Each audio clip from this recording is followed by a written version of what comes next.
We have adopted this. No one knows. आपने इतनी मेहनत की मॉर्निंग से, you are dancing, you are speaking, you are doing everything with your great effort. Doing na?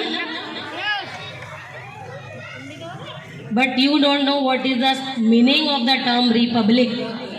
Then what is the profit of doing all this? Is there any profit? Yes or no?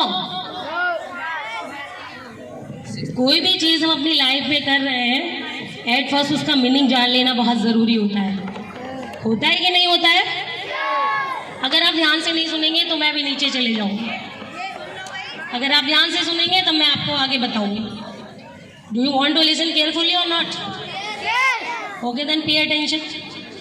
बोलने का फायदा तो तब है ना जब आप उसे ध्यान से सुन रहे हो, वरना एवं मैं बोल रही हूँ paying attention, then there is no profit. Listen carefully. Are you ready now? अभी मैंने पूछा what is the meaning of republic. Term republic exactly there is the Hindi republic. गणतंत्र दिवस, ये जो टर्म है रिपब्लिक, इसे हमने अडॉप्ट किया था लैटिन लैंग्वेज से. कौन सी लैंग्वेज से? As you know there are lots of language, उनमें से एक भाषा आती है Latin language. All you know ना? लैटिन लैंग्वेज से एक वर्ड था लैटिन लैंग्वेज में, रेस पब्लिका. क्या बोलेंगे? जोर से बोला करें. ऐसा लग रहा है आप लोग बहुत ज़्यादा थक गए, अभी एनर्जी बाकी नहीं रही है. Be energetic. थक गए आप इतने से परफॉर्मेंसेज में? नहीं थके ना? क्या सिखाया मैंने आप लोगों को? एनर्जेटिक रहना है हर वक्त, रहना है कि नहीं? तो हमने ये वर्ड लिया है कहाँ से? लैटिन लैंग्वेज से, res publica. Res publica mean होता है related to the public. What is the meaning of res publica? Related to the public. अब जो चीज़ पब्लिक से रिलेट हो जा रही है तो इसका मतलब पब्लिक का इंपॉर्टेंस बढ़ जा रहा है, यानी हम लोगों का इंपॉर्टेंस बढ़ जा रहा है. पुराने टाइम में क्या होता था? राजा होते थे, फिर उनके बेटे राजा बनते थे, देन उनके बेटे राजा बनते थे. एक एंसेस्ट्रल प्रोसेस चला रहा होता था.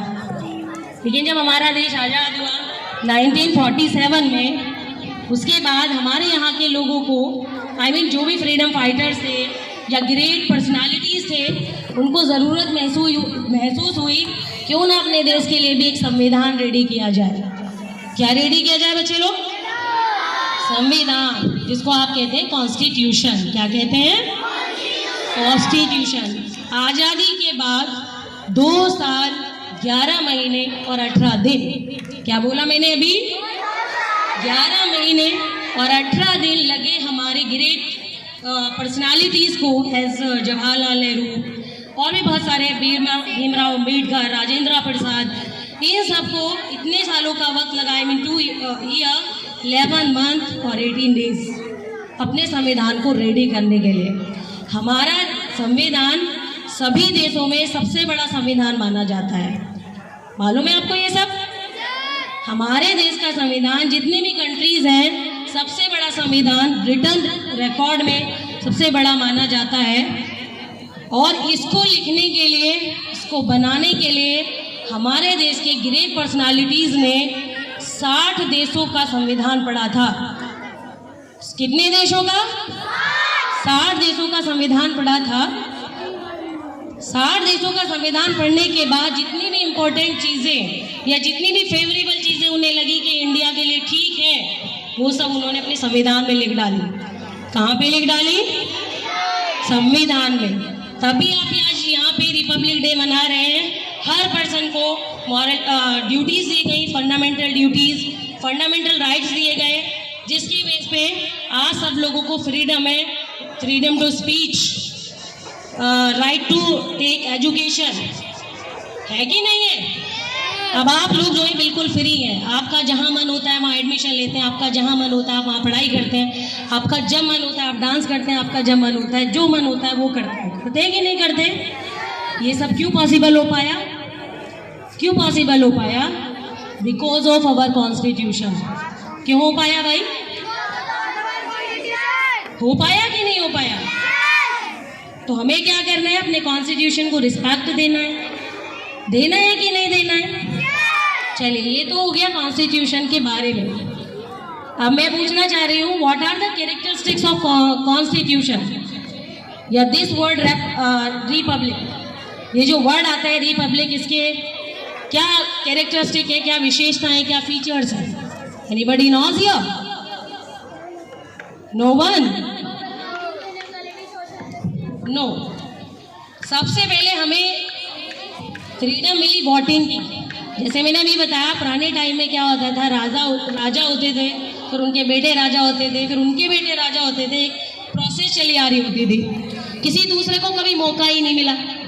लेकिन जब से हमारा संविधान बना, लोगों ने क्या किया, अपनी पसंद से, अपने मन से, अपनी डिजायर से एक ऐसे पर्सन को चूज करना शुरू कर दिया जो उनके कंट्री को लीड कर सके। क्या कर सके? लीड कर सके। जैसे अभी हमारे देश की प्रधानमंत्री कौन है? मिस्टर नरेंद्र मोदी। अब वो अपने आप से तो चेयर पे नहीं बैठे हैं ना, हम सब लोगों ने, हमारे पेरेंट्स ने, हमारे ग्रैंड पेरेंट्स ने, all relatives of yours have chosen them. सबने मिलकर उनको चुना है। यही इंपॉर्टेंस है हमारे कॉन्स्टिट्यूशन का कि आज जो है हम अपनी पसंद से, अपनी चॉइस से अपना रिप्रेजेंटेटिव चुनते हैं। क्या करते हैं? चुनते हैं। समझ में आया कॉन्स्टिट्यूशन का इंपॉर्टेंस? इसने हमें दिए हैं फंडामेंटल राइट्स। क्या दिए हैं? कितने फंडामेंटल राइट्स हैं कॉन्स्टिट्यूशन के अकॉर्डिंग जो हमें मिले हुए हैं? कितने हैं? 7 नहीं है, 6 है। 7 किसने बोला भाई? थोड़ी सी नॉलेज करेक्ट करो अपनी। 6 है। और आप लोगों के फायदे का कौन सा राइट है? Right to education. आप लोगों के फायदे का कौन सा राइट है? Right to education. Right to education, right to speech. आप जब चाहे अपने मन की बात दूसरे तक प्रेजेंट कर सकते हैं कि नहीं? राइट टू एजुकेशन, आप जितना चाहे, जैसा चाहे वैसा पढ़े। आप अपनी लाइफ में जो बनना चाहे वो बने। आप पे प्रेशर नहीं होता कि आपको डॉक्टर ही बनना है, या कोई कैटेगराइज नहीं कर रहा कि आपको वकील ही बनना है।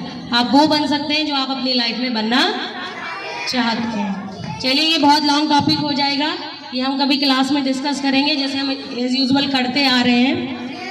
आज आपके परफॉर्मेंसेस मैंने देखे, मैं हमेशा ओवरवेल्म हो जाती हूँ। You are very hard worker. मैं भी आपसे सीख लेती हूँ कि मुझे भी इतना हार्ड वर्कर होना चाहिए कि नहीं? जैसे हम लोगों से सीखते हैं, टीचर से सीखते हैं, ऐसे ही टीचर भी आप लोगों से सीखते हैं। आपके हार्ड वर्क को देखती हूँ तो मुझे भी लगता है आई कैन डू एवरीथिंग। लगता है कि नहीं? तो आप लोग भी मुझे शिक्षा दे जाते हैं कि मुझे भी लाइफ में और आगे बढ़ना चाहिए। मैं लगी हुई हूँ, आप लोग भी लगे रहेंगे। सब करें लाइफ में, लेकिन फर्स्ट प्रायोरिटी देना है अपनी एजुकेशन को। किसको देना है भाई साहब? सच में देना है कि हमें ही बोल दे रहे हैं यहाँ पर?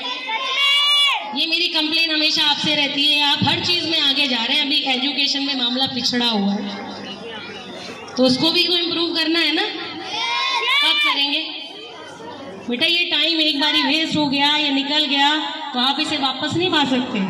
Use your time, explore your education, be something in life. लोग आपको पहचानते हैं आपके पद से। किससे पहचानते हैं? आप कितने एजुकेटेड हैं, आप किस एरिया में हैं, आप क्या कर रहे हैं, लोग आपको जानते हैं आपके उस काम से। तो ट्राई टू बी एजुकेटेड। क्या करेंगे? यस, एजुकेशन गेन करेंगे कि नहीं? चलिए, इन द लास्ट एक क्लैप अपने लिए करिए, क्योंकि आपने इतने अच्छे परफॉर्मेंसेस दिए हैं। बहुत कम टाइम आप लोगों को मिला, अभी हॉलीडेज रहे हैं, कभी विंटर वैकेशन हो जा रही है, कभी स्कूल की तरफ से हमें छुट्टी करनी पड़ी। इतने कम टाइम में फिर भी आपने बेस्ट कवर कर लिया। कुछ लोगों ने स्पीचेस में गड़बड़ की, वो मैं समझ सकती हूँ। क्लासेस में रेडी होने का भी टाइम है, अगली परफॉर्मेंस का भी टाइम है, तो वो प्रेशर बन जाता है माइंड पे, how to speak in front of all people. कोई प्रॉब्लम नहीं है, आज आपने इतना बोला है, आगे आप और भी बेटर बोलेंगे कि नहीं? ट्राई करते रहिए, ये मत डरिए कोई सामने वाला हम पे हंस रहा है। तो बेटा, मैंने आपको कई बारी क्लासेस में बताया, सबके सामने कह दे रही हूँ, हंसता वो है जिसको कुछ नहीं आ रहा होता। क्या? कौन हंसता है? वरना यहाँ आने के लिए ना बेटा गट चाहिए होता है। वहाँ से जो है हार्ट बीट बढ़ना शुरू होंगी, क्या बोलना है अभी ऊपर जाके, सबकी बस का नहीं होता। अब जिसको ये पता है कि ऊपर जाने के लिए गट चाहिए, वो आपको भी ये सोचता है कि बहुत अच्छा बोल रहे हैं आप। और जिसको ये पता ही नहीं है, वो कभी स्टेज पे आया ही नहीं, तो वो क्या करेगा, थोड़ा सा हंस लेगा। कोई नहीं, उसका एंटरटेनमेंट होने दो, हमने तो कुछ अच्छा कर लिया ना। ऐसे ही आगे अच्छा करते जाना है, पढ़ते जाना है, मेहनत करते जाना है, हार्ड वर्क से नहीं घबराना है। और हार्ड वर्क को कन्वर्ट करना है स्मार्ट वर्क में। इसमें स्मार्ट वर्क में। समझ आ गई मेरी बात सब लोगों को? Do clap loudly. चलिए, अब बात है थैंक यू कहने का उन लोगों को जिनका इन परफॉर्मेंसेस में, या बोले तो हमारे यहाँ खड़े होने में बहुत बड़ा हाथ है कि नहीं? आप लोग यहाँ परफॉर्म कर रहे हैं, मैं यहाँ खड़े होके आपके सामने प्रेजेंट कर रही हूँ, सभी टीचर्स ने कुछ ना कुछ प्रेजेंट किया है। तो ये जो फाउंडेशन हमें दिया, किसी ने तो दिया होगा ना। सबसे पहले मैं थैंक यू कहना चाहूँगी हमारे स्कूल के chairman sir doctor Tanveer Ahmed, और उसके बाद manager sir doctor Chaudhary Tauseef Khan. अगर उन्होंने इस ऑर्गेनाइजेशन को नहीं बनाया होता, ये फाउंडेशन FBS का हमें नहीं दिया होता, तो क्या हम एक्सप्लोर कर रहे होते अपने स्किल्स को? नहीं कर रहे होते ना। ये किसकी वजह से पॉसिबल हो पाया है? चलिए तो दीजिए उनके लिए तालियां अच्छे से। दूसरा थैंक यू मेरा आता है अपने टीचर्स के लिए। किसके लिए? टीचर्स के लिए। 6.5-7 घंटे आपकी क्लासेस में खड़े रहकर एक एक बेंच को चेक करती हैं कि बच्चा क्या कर रहा है, बच्चे का वर्क कंप्लीट है कि नहीं है, बच्चा लैंग्वेज इंप्रूव कर रहा है कि नहीं कर रहा है, बच्चे का राइटिंग स्किल सुधरा है कि नहीं सुधरा है। ये सब कौन पॉसिबल बनाता है? टीचर। तो एक स्पेशल थैंक उनको भी होना चाहिए। और इतने सारे परफॉर्मेंसेस। अब नेक्स्ट थैंक्स आता है उन टीचर्स को जिन्होंने इतनी मेहनत लगवाई, आपको 20 डेज से लगातार कुछ ना कुछ करा रहे हैं। हॉलीडेज में भी आपको बुलवा लिया था, कभी घर आ रहे हैं आप, कभी स्कूल ग्राउंड में आ रहे हैं। Miss Hina and miss Insha, clap for them. After this, my thanks goes to those parents who have firm belief in us. मैं लास्ट थैंक उन पेरेंट्स को बोलना चाहूँगी जिनका हमें पूरा फेथ बना हुआ है, जो हमेशा ये बोलता है मैम बच्चा कहीं पढ़े ना पढ़े आपके स्कूल में पढ़ता है। तो मेरा एक स्पेशल थैंक उनके लिए भी है कि वो हमें इतना विश्वास रखते हैं कि हाँ ये लोग पढ़ाई को आगे लेके जाएंगे।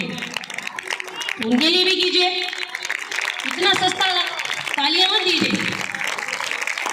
Yes, now like my student.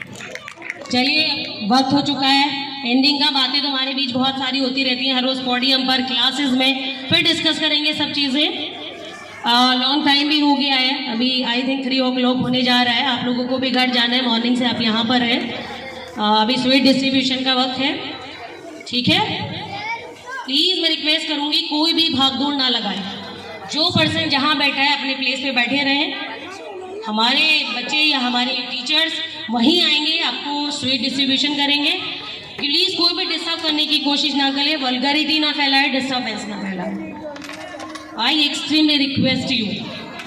Agree everyone? Okay then, thank you.